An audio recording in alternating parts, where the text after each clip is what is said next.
que resta do governo do Hamas em Gaza anunciou sua própria dissolução com a renúncia do chamado Comitê de Emergência, a administração liderada pelo Hamas que controlou a faixa nos últimos anos com seu domínio brutal. Agora, a medida é aparentemente para abrir caminho para a transferência de autoridade para o Comitê Nacional Tecnocrático da Administração de Gaza. Isso faz parte do plano de paz de Trump. Os funcionários civis seguirão em seus cargos e os chefes atuais das instituições governamentais serão considerados temporários na transição. Estamos com o Dr. Ariel Horeb, chefe da Middle Eastern Network Analysis Desk e do Centro Moshe Dayan, na Universidade de Tel Aviv. Ele fala hoje de Nova York. Agradecemos por estar aqui conosco.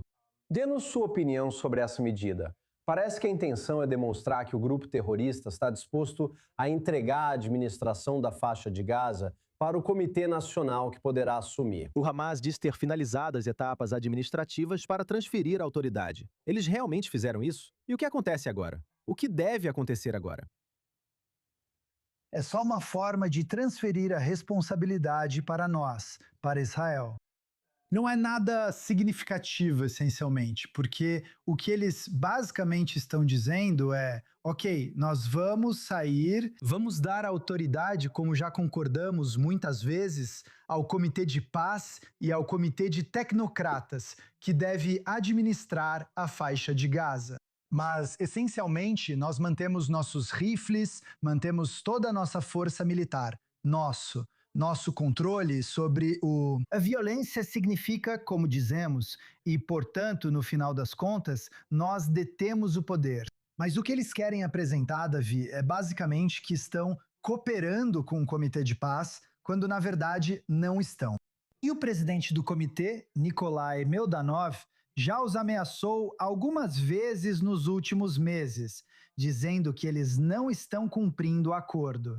Vou declarar sobre isso e dizer que é você quem realmente está impedindo qualquer avanço adicional com o acordo. O Hamas só quer transferir a responsabilidade para nós, como falei.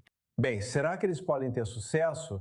Ouço argumentos internacionais de que o Hamas está avançando nisso. É o lado israelense que está impedindo a entrada desse conselho de transição, e essa expectativa irreal, como é colocado internacionalmente, não são minhas palavras, de que o Hamas se desarme antes que isso aconteça, que isso não é realista. Uma entidade palestina deve entrar primeiro e realizar isso. Há uma desconexão aqui, pois, como argumentado, é Israel que impede o processo ao esperar por algo que não vai acontecer. Ou seja, o Hamas teria que se desarmar. O que acha disso?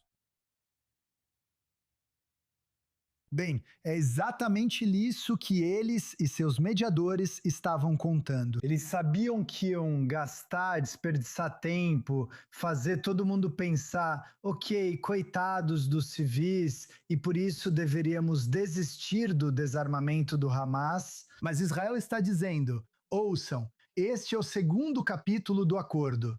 E o fato de ser o segundo mostra a importância disso para nós. Obviamente, não vamos abrir mão disso. Mas o Hamas é apoiado pela Turquia e pelo Catar, e pelos mediadores de modo geral. Agora, realmente cabe aos Estados Unidos manterem-se firmes, como ouvimos Nikolai Meldanov se manter firme quanto a isso. E ele é uma pessoa-chave muito importante nessa questão, e ele apoia a posição de Israel nisso.